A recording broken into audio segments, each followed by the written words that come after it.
Hi, I'm Taylor Owen. From the Globe and Mail, this is Machines Like Us.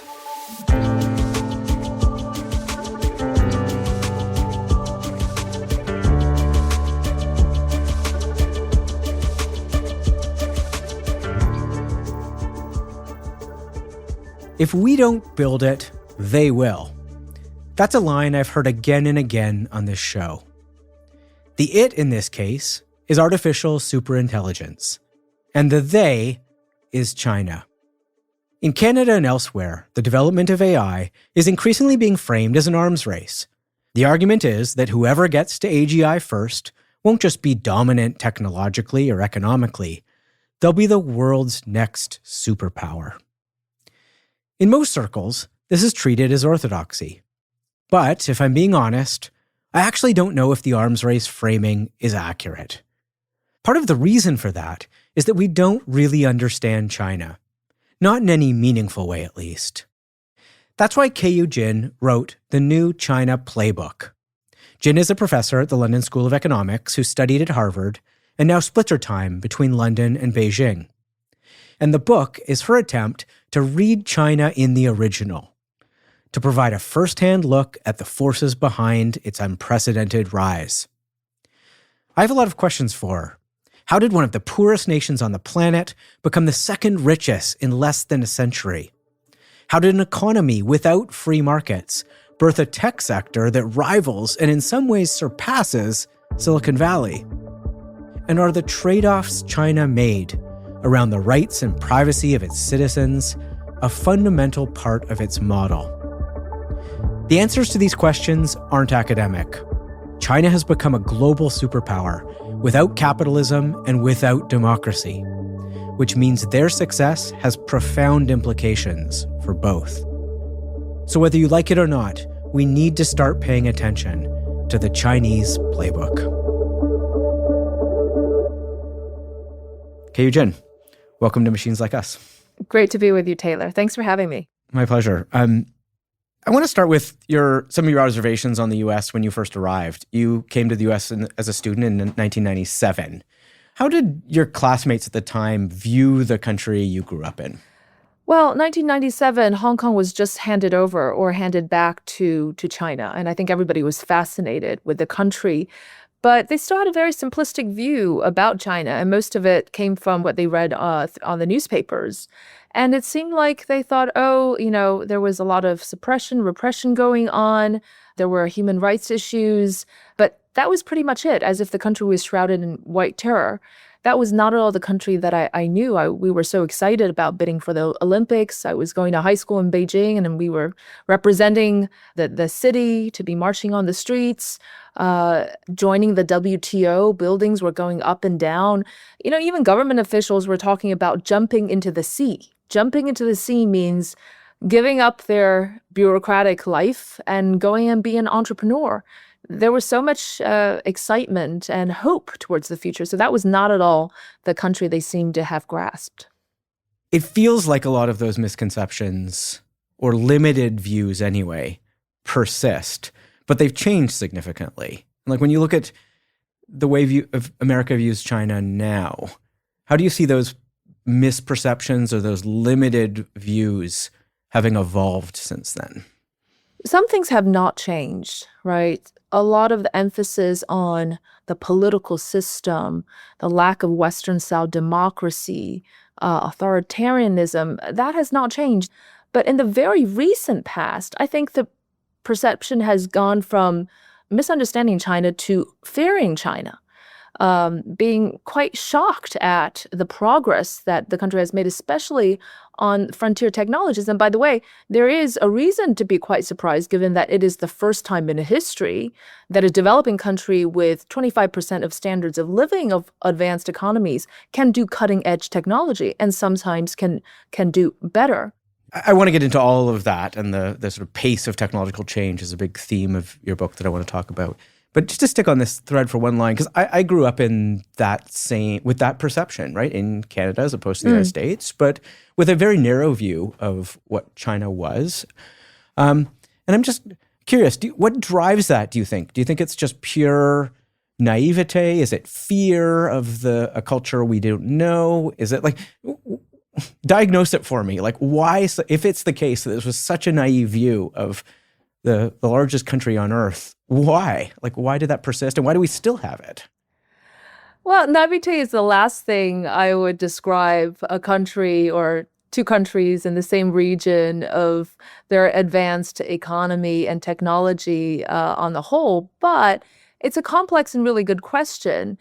From my high school years in education in America, I've come to realize that despite the fact that they encourage openness and diversity of views. And that was the first thing that I learned in my high school class, which shocked me. I said, oh, that's actually a thing, to question authority, to question the textbook, to be open-minded. What even does that mean?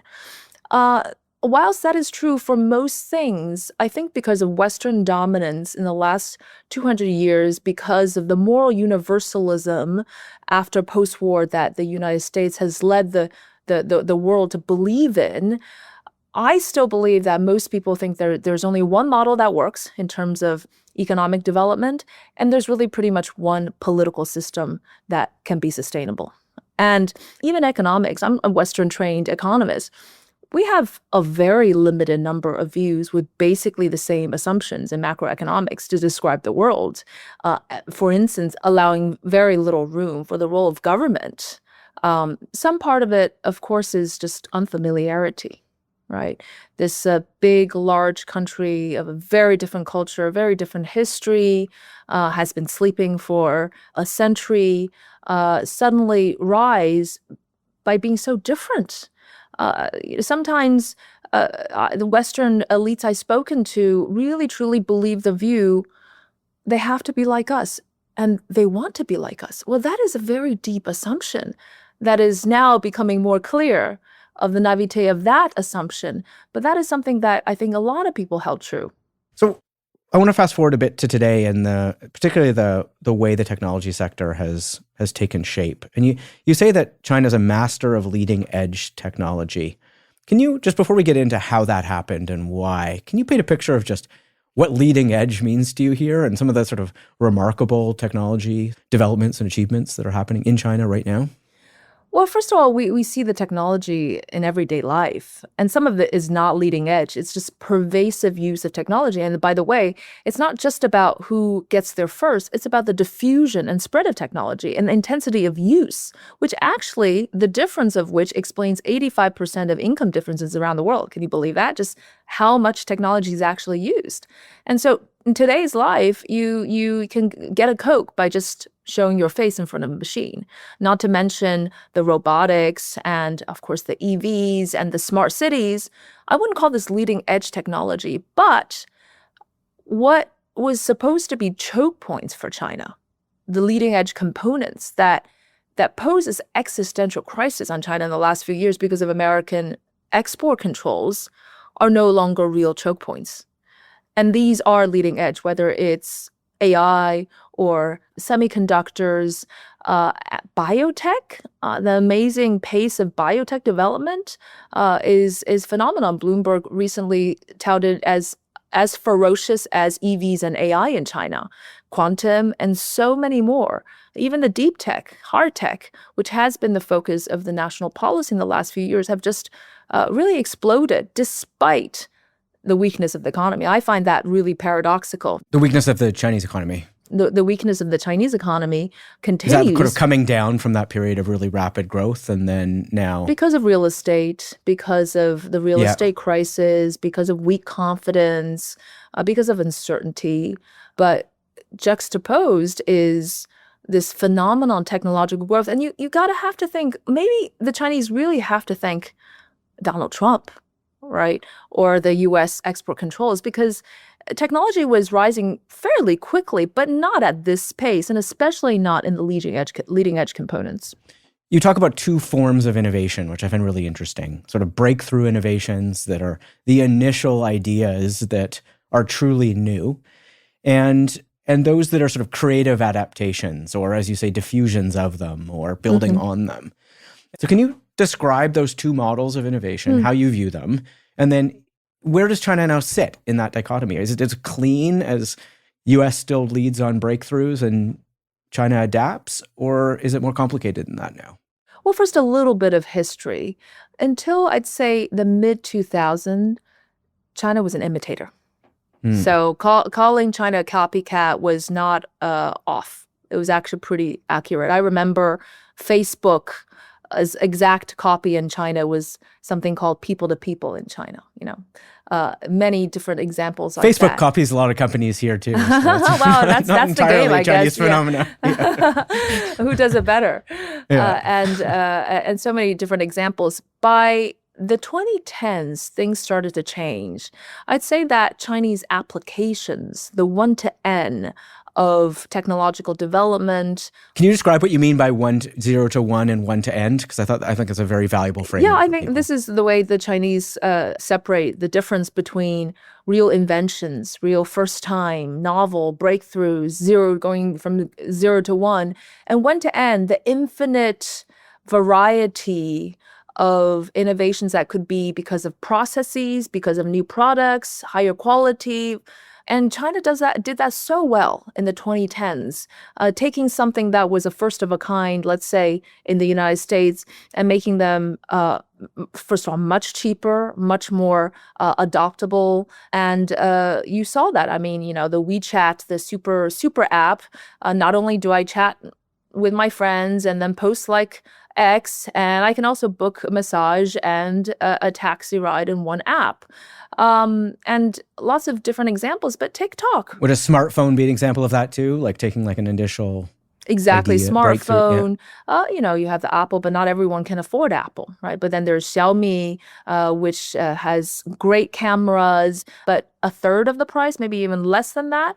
And that was the 2010s. But starting from the right before COVID, I'd say 2018, 2019, there was a real sense that the choke points were in the high-tech, hard-tech components and, things that the Chinese really needed for everyday use. And that was out of necessity that then the nation quickly turned towards techno-nationalism and really undergoing this huge effort to overcome these choke points. But I really want to emphasize that the point is not that it was the state, right? The state played a big role in mobilizing resources and mobilizing the whole nation. It was an existential threat coming from abroad.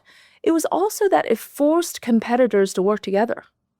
I mean, think about Huawei, the company that was brought down to its knees and almost died because of the sanctions, was forced to go into AI, was forced to go into semiconductors.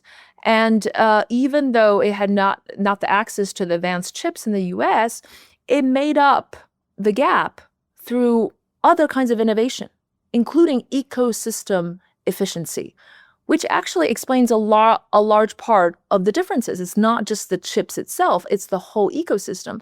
And it forced unlikely partners like Alibaba and Huawei to work together. Why? Because there is an existential threat.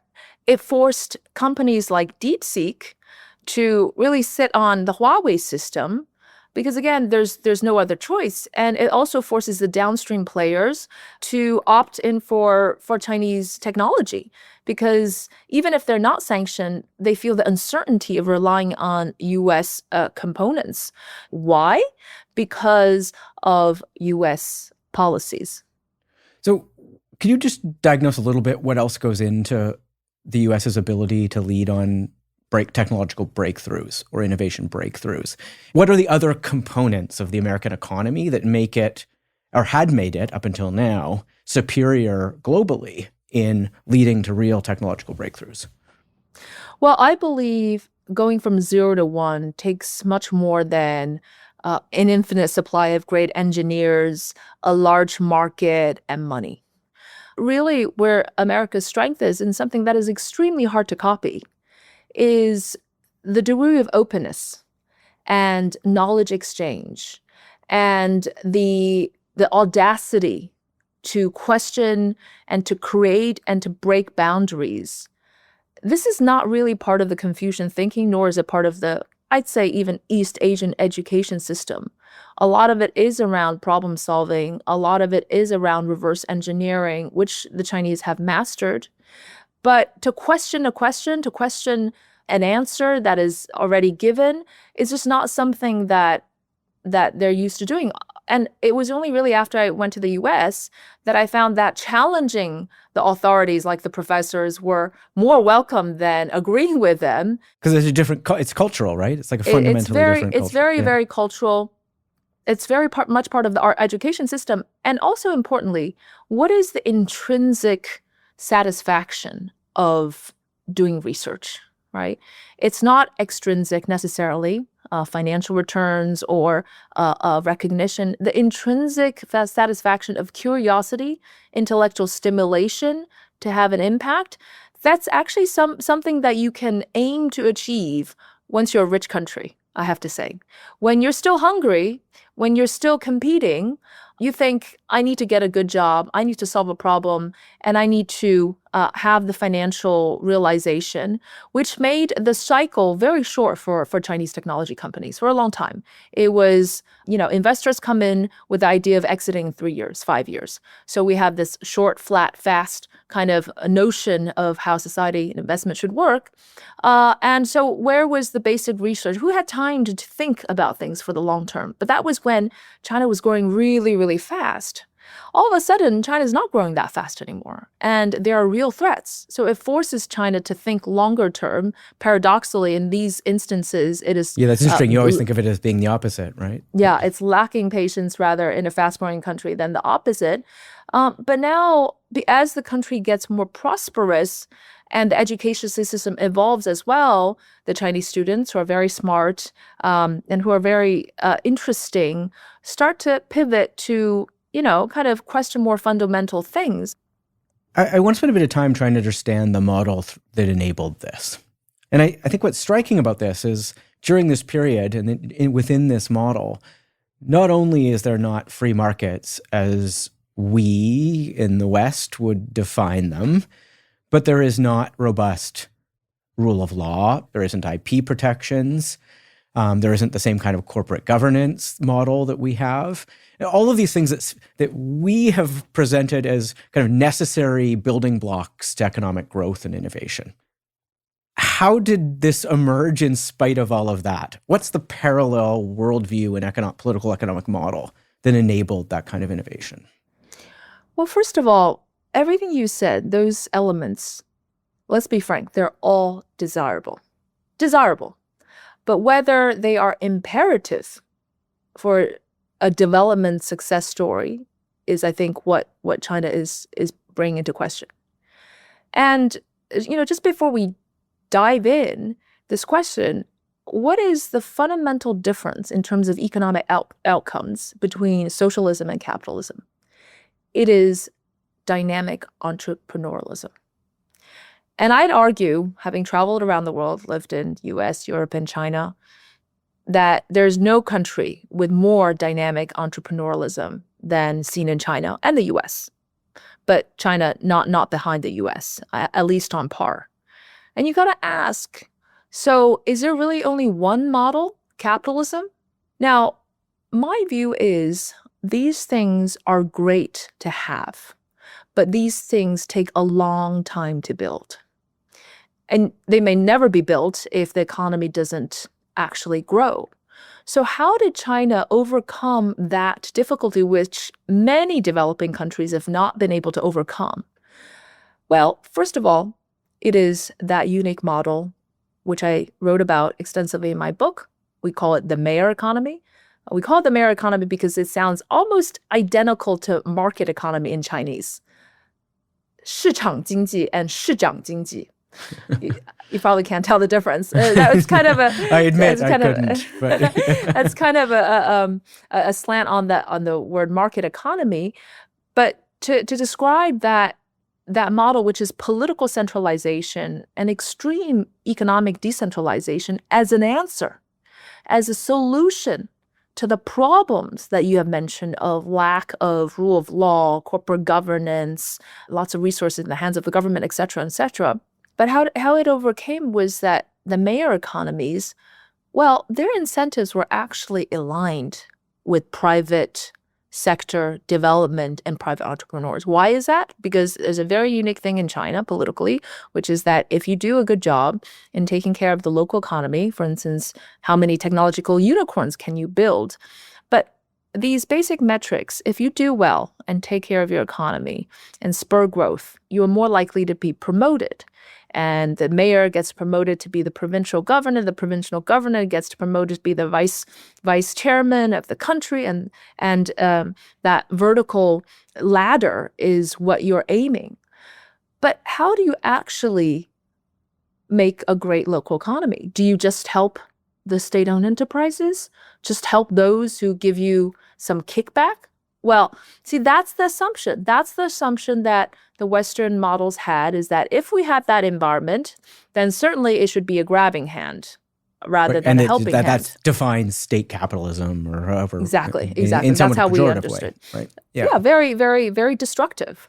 Well, China actually managed to solve this in most part because, first of all, to do a good job, you want to help those who are more productive. The promising companies, not the ones that are just giving you kickbacks or the ones that have connections.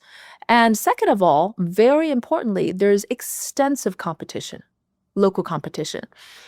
If your GDP growth is higher than mine, then you get promoted, not me.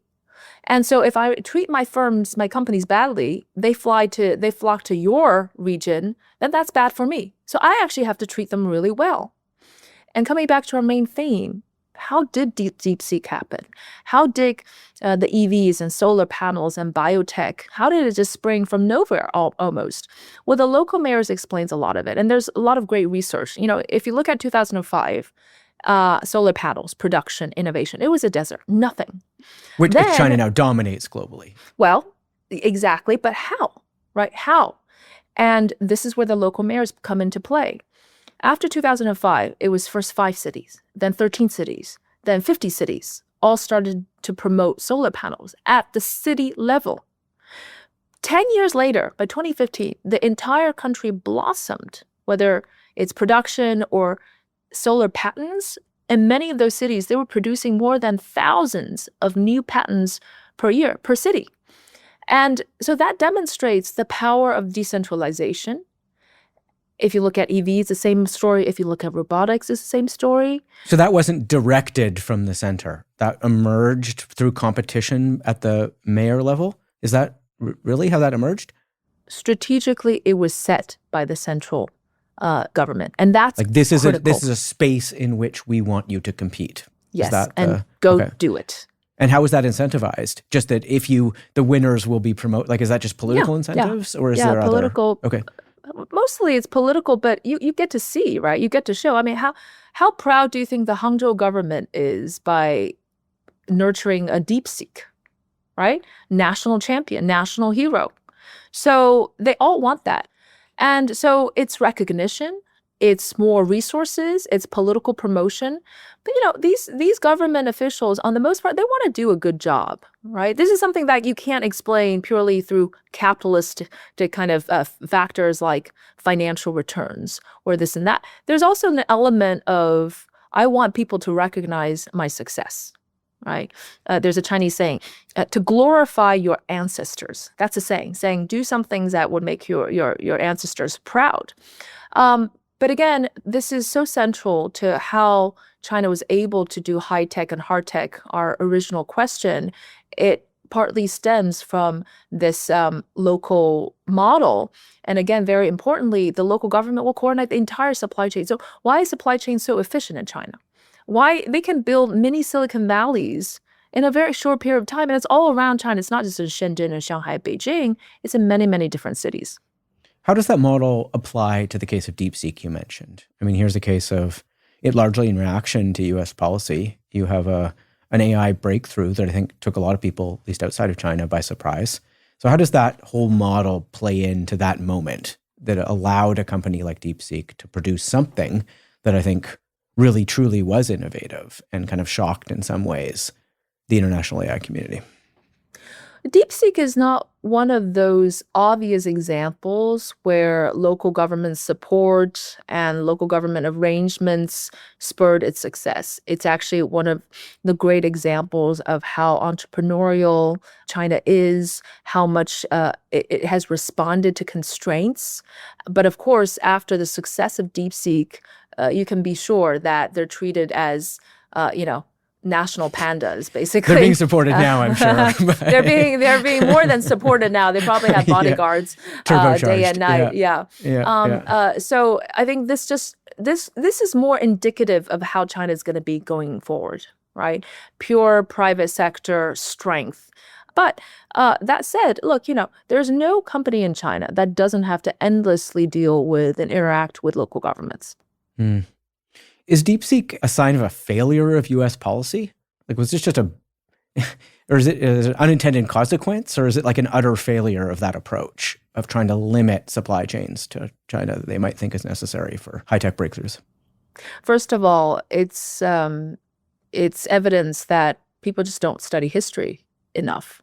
How often have kind of these methods of suppression failed, starting from Napoleon's continental system that actually made Britain, go all the way to Africa and Asia and diversify and come up with new innovations and workarounds, even to U.S.'s export controls on satellite in 1990s. We forget that U.S.'s satellite market share went from 75% to 25% after it imposed the export controls. Why?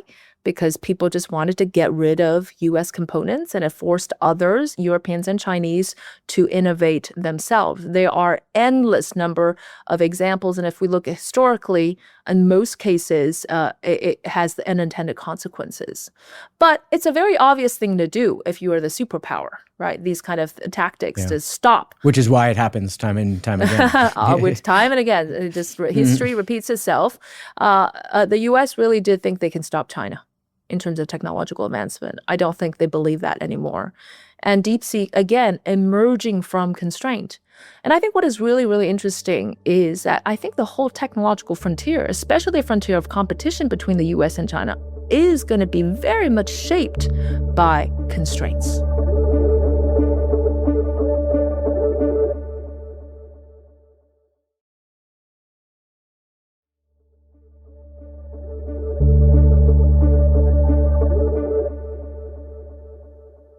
How does the Chinese state and companies as well, I suppose, view AI in that ecosystem of technologies for which they're looking at breakthroughs?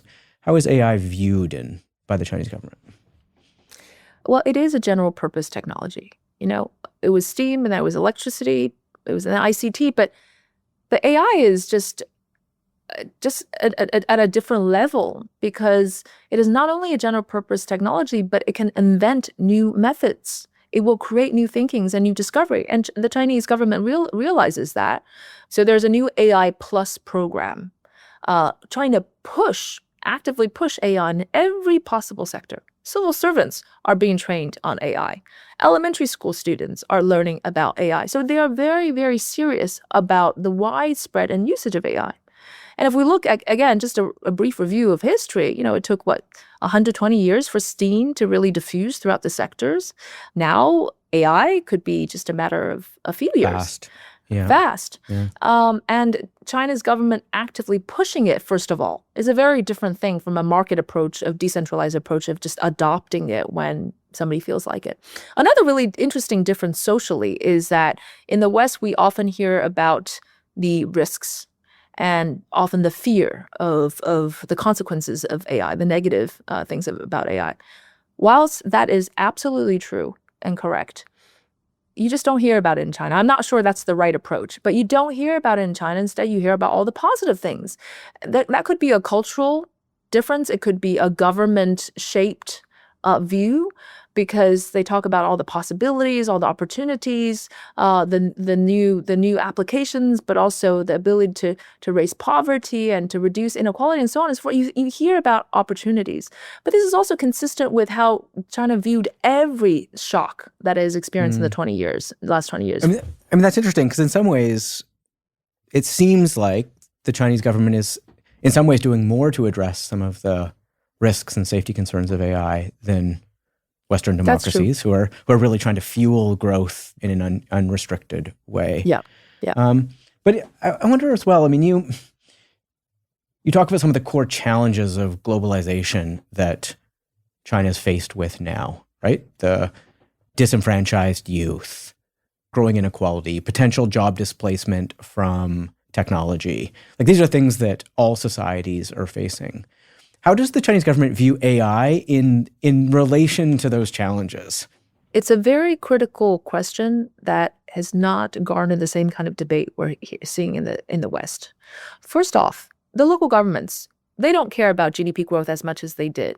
What do they care about the most now? It's about jobs. We have a serious job problem all around the world. It's jobs because it's social stability. And right now, nobody wants protests and instability in their region. Robotics, however, they're still pushing for it. AI, they're pushing for it. Do they understand the consequences of them? I think yes. But first of all, it's not widely discussed, the negative employment implications about AI. But I think that against this background, the Chinese leadership seems to believe that there are more new opportunities and new jobs created with AI than less. That's the view towards technology.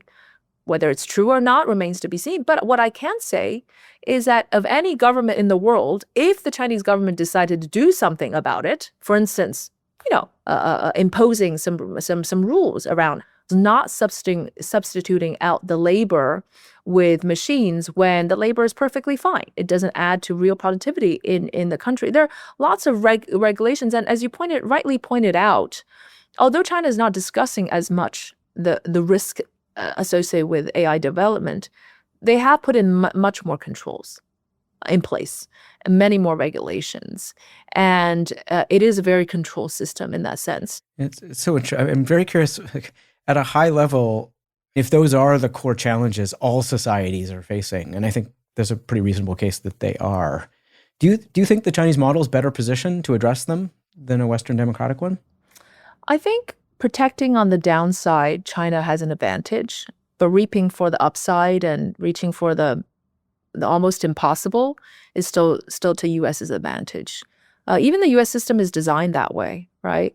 A very low entry of barrier, right? Many companies can come in, and there's no ceiling. But China's protects on the downside, but it also potentially limits on the upside. So it's a very different system, and probably Europe sits somewhere in between. Yeah, that's interesting.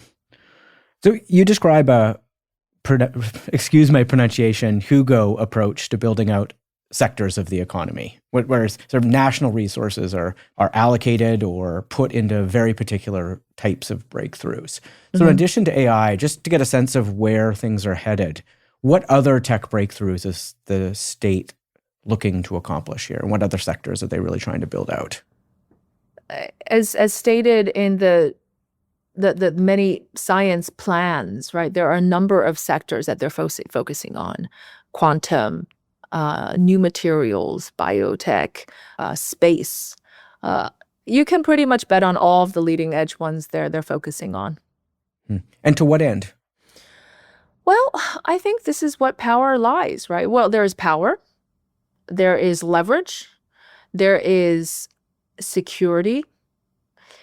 I think that China has really ramped up these investments, especially in the last 5 years, because they can't imagine what the nation would be like if they were cut off from these components that they need every single day. A lot of people ask me, well, if China is all self-sufficient, doesn't it mean that it would just kind of withdraw from the global arena? No, actually quite the opposite. China is more embedded than ever and wants to be more embedded than ever. So these two things can both exist, both more self-sufficiency and more global connectivity. But to what end? Well, first of all, just sticking to the economics, where I'm familiar, this is a general purpose technology. The opportunities are infinite. And whoever is the leader might be able to define where the future technologies and standards lie. That's a great transition to one of the last things I want to talk to you about here, which is where you sort of see the relationship between this Western model and a Chinese model, or the US and China more pointedly, could go or should go. And I think you're really arguing for more collaboration and less competition, right? You think there's some upside, some real economic, at least, upsides to greater collaboration. But Complementarity. Okay. So describe the mix there, because that seems to be in some tension to this idea that China wants to fundamentally lead and in some ways dominate some of these technological advances. I think collaboration between US China on technology is not necessarily a very realistic trajectory, to be very honest. But moving in parallel, I think most likely, rather than colliding, let's say, but also encouraging healthy competition, right? If we think about the observation that monopolies have gotten more powerful, there's more inequality, there's more power in the few. US especially, needs more competition, not less. China actually needs a little bit less competition. There's too much of an overdrive of competition. So the fact that US has China, either in the mirror view or in the front, is a good thing for the whole world, right? Reducing monopoly power and spreading technology. But also complementarity. Are they really identical? No, we just argued why they're not. Right? One is more on applications, one is more on diffusion, one's open source, one's closed source, and one is more ecosystem, one is actually on the leading edge components. One actually supplies much cheaper, but good enough technologies that can be adopted. One can do the breakthroughs. I actually find that it's actually still quite different, right? Leaving aside the military parity and competition issues, most of this is still economic. I mean, that's a pretty big caveat, though, given the nature of some of these technologies. I'm right? not an expert on that, so I'm not sure I can contribute. But I can tell you that it's not just because of that. It's not just because of that, because every general purpose technology has so much potential and opportunity. And even leading those means that you grab market shares, your companies do well, you define the future standards. These are really pretty important economic benefits. You do say that China won't actively seek conflict as these technologies come online. Why do you say that? Well, it's hard to tell, but my view is that they're going to respectfully carve out their own space. The world is large enough. The market is large enough. Developing countries and advanced markets need really different things. And that goes to play into different advantages that the two countries have. And also, by creating uncertainty and chaos, I mean, that's not good for the companies themselves either. At the end, we underestimate how much the micro level, the companies themselves, make the actual decisions. Which is why, despite all this political fighting around the world and protectionism, globalization is not broken. It's actually pretty resilient. In the end, the companies make the decision, do I want to adopt multiple technological platforms because it serves in my interest? Or do I, want to be political about it? I think in the end, economics still drive at the micro level.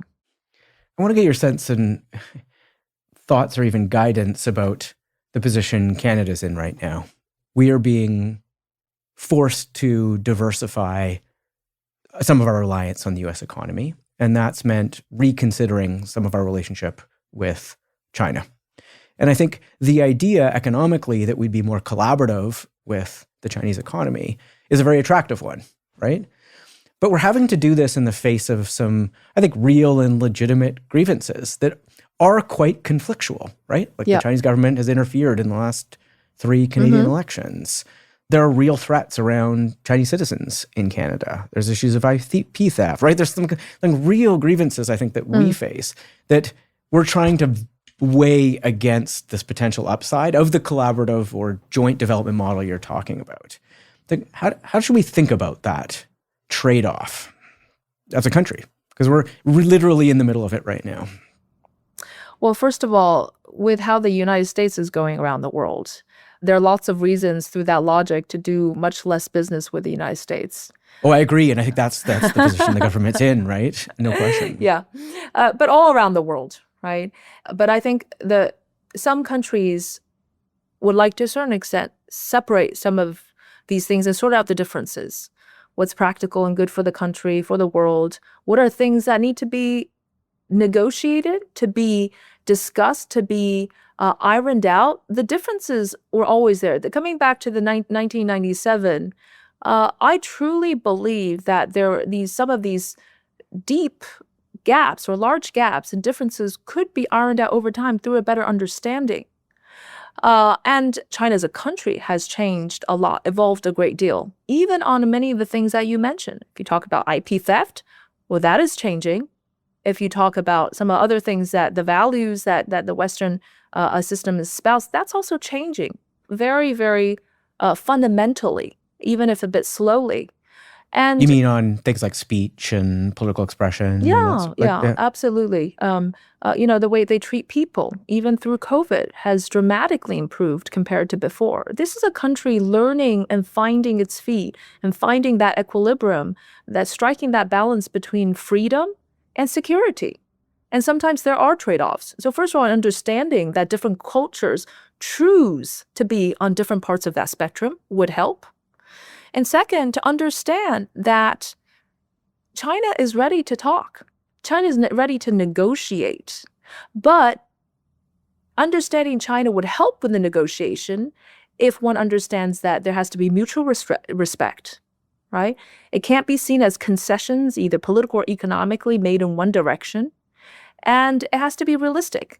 And so I often say these three things are how we should understand how China's fighting the trade war.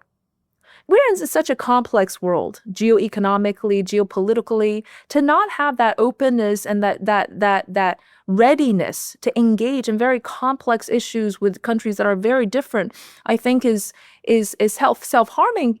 And so narrowly focusing only on a few things, but not recognizing how China has improved dramatically on so many other things, including the vast amounts of contributions and development aid that China has given to many other countries, not to mention individuals, etc., is to make this black and white. And I'm very much against a black and white picture. But coming back to Canada, it's an opportunity. I say it's an opportunity because it's not just Canada. We have to face the reality that the world is a multipolar one, that small and medium-sized countries and many other large economies that are not the US and China are playing extremely important roles, all have their leverage in one way or another.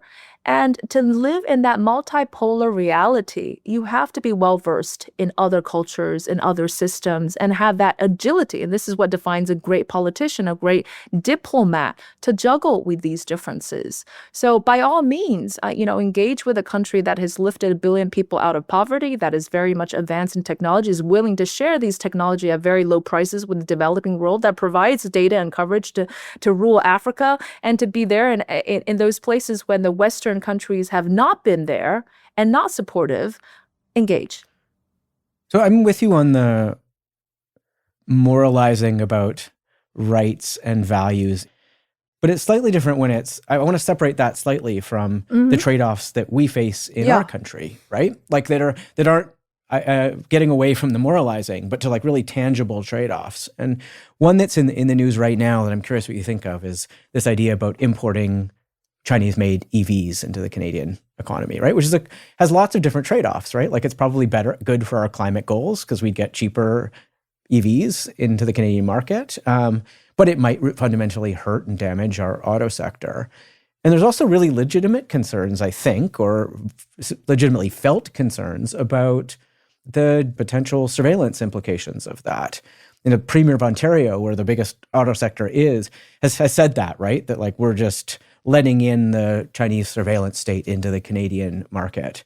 Are those sensationalized claims, or are those real ones? And are these the kind of trade-offs that you think countries with other potential values or views on collecting data on citizens should take seriously as a legitimate trade-off that we're making in order to collaborate and benefit from this economic collaboration? These are the helpful questions that one should be asking. A few thoughts on that. First of all, this is a standard this is an economics question that have come up many times in the past. Local protectionism versus importing foreign ones. I think it's striking a balance between the two. Chinese imported the best technologies from the West. And in turn, it helped the domestic industry. Maybe Chinese EVs can help spur Canadian domestic industry, but with enough protection and encouragement of the domestic sector. And the reason that I say these are helpful questions is that the Chinese are actively thinking of those things. They understand that they cannot dominate around the world in these things everywhere. It's just not sustainable because it's no longer about global efficiency. It's about global harmony. If I were Canada, I'd ask, well, you can either shut out the best technologies and try to learn from scratch or invest massively domestically and be very slow on a very important process like the green transition, or engage some and make sure that there are technological spillovers, that there are foreign direct investment that comes into the country. Because ultimately, through all the data says as these things ultimately benefit the local country.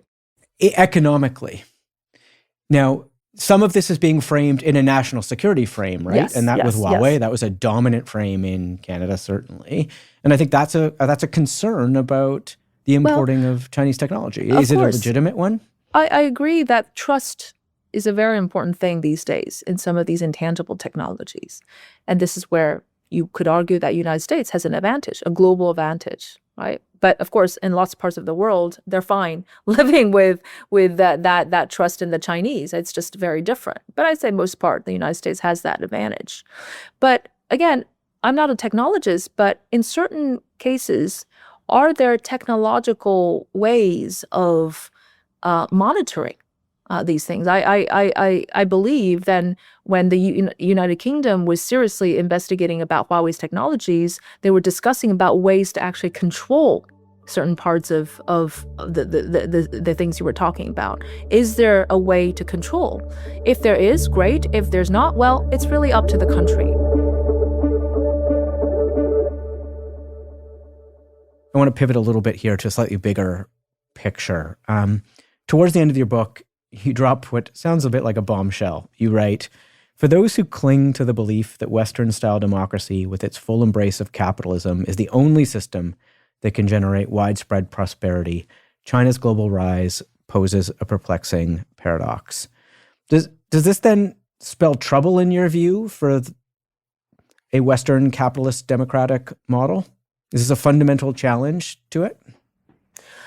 I don't think whatever China had developed is meant to be a challenge to the Western model. It in no way threatens the Western model. It simply says that there is more than one way of bringing about success, and maybe there are elements of it that the whole world should also consider, but also some of its failures. But look, no system is perfect, right? Western-style capitalism, especially the United States, we're seeing unprecedented levels of inequality. The cost of living has skyrocketed. It's a country that's living on the extremes. And that you don't see in China, but the economy is slowing. There are debt problems. There are all kinds of economic issues. No system is perfect. But I think just understanding that because of historical differences, cultural differences, political system differences, differences in values, countries might want to adopt on that spectrum between China and the US, some version, a hybrid of both. Some would like to have more government intervention. America doesn't really need it in most cases, right? Although, is there a case that they're drifting towards that? I think so. You're seeing the state invest, take ownership of percentages of American companies. This is feeling quite industrial statist policy in the U.S. Absolutely. Industrial policy was a boogeyman in America for 30 years. And now we're talking about it again. I have to mention that it's awfully suspicious that it might have to do with something with China's success with industrial policies, right? Being kind of a motivation to think about that. For someone who spent the better part of their year living in Western democracies, are there features of Western democracy generally that you think should be held to regardless of their economic costs, right? Like even if there is a superior growth or economic model? Absolutely. And again, I want to mention that despite the fact that Chinese system is not a Western-style democracy, there are lots of democratic values that the country aspires to, the people aspires to. The young generation will love to have a more open and free society. These are all really things to hold on to and to value and to hope for. And I think it is, in some aspects it is improving, in some aspects it is regressing, unfortunately. But I absolutely admire and hold very dearly the idea that, people have their rights. People have the rights to express their views, to go after the impossible, the freedom of ideas. Of course, we've seen that some of the consequences are not as expected, and sometimes to the opposite of what the system was designed for. But some of the fundamental things, yes, I believe that a lot of Chinese citizens aspire to that. Mm. Just to close, you mentioned that you now have students coming to you saying that to really make it, they need to build their lives and careers in China as opposed to the US, which feels like a pretty fundamental shift in the nature of both economies and their power in the world, frankly. And what would it mean to you? What would the world look like if that goes sort of further and China emerges really as a dominant superpower here? What does that world look like to you? Well, first of all, America's greatest strength is the ability to attract talent from all around the world. And whilst China would like to move in that direction, it is far, far, far from being that attractive center. And even though Chinese students, for a variety of reasons, believe that there's more opportunity for them on the whole in their home country, whether it is true for the global talent pool is in question. However, I have to say that with what the current U.S. administration is doing, ousting or at least being very aggressive towards academic professors, scientists, and withdrawing their funding, yes, many of them are considering going to China, which is showering them with opportunities and funding.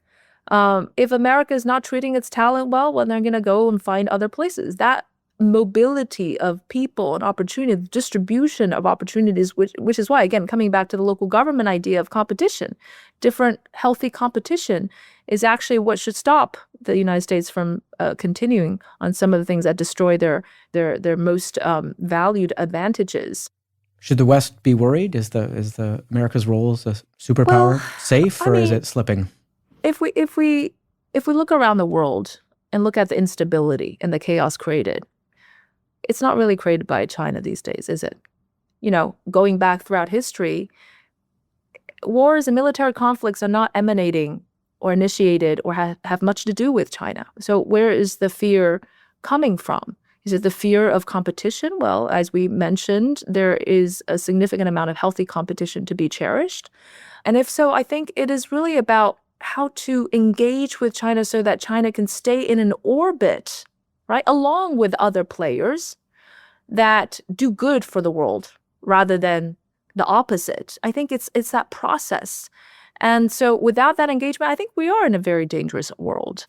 I mean, speaking to you from a country that is, for the first time in a long time, worried about our very existence, in part because of the behavior of our historically closest ally, a lot of that rings very true.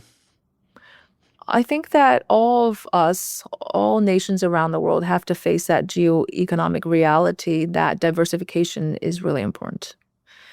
Resilience is important. Having options and choices is important, even if it's not the most efficient, even if there's costs associated with that.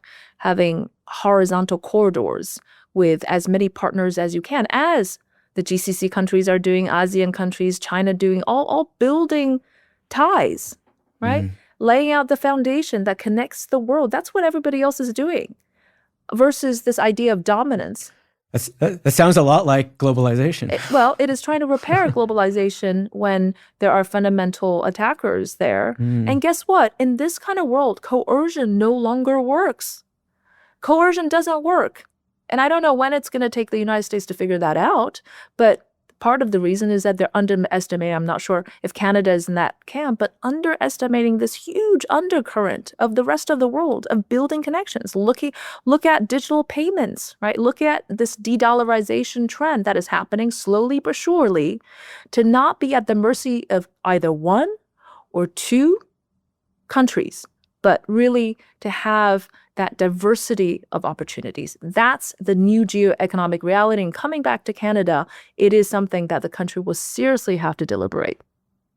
I mean, we were being forced to in a way that we didn't expect to, but now are, I think, in a very real way. It's not a bad thing necessarily. It's not necessarily, and there are very strong feelings, as you know, about about the role of China in that diversification in Canada. And but I think first and foremost, it means understanding the country better. And your book has certainly helped me do that. So thank you for talking to us about it. Thank you.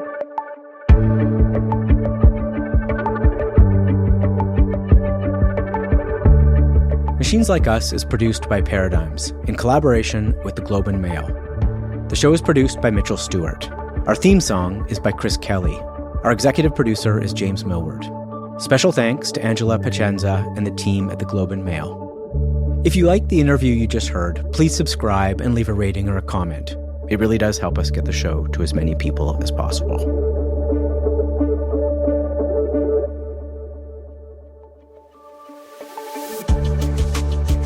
Machines Like Us is supported by the Max Bell School of Public Policy at McGill University.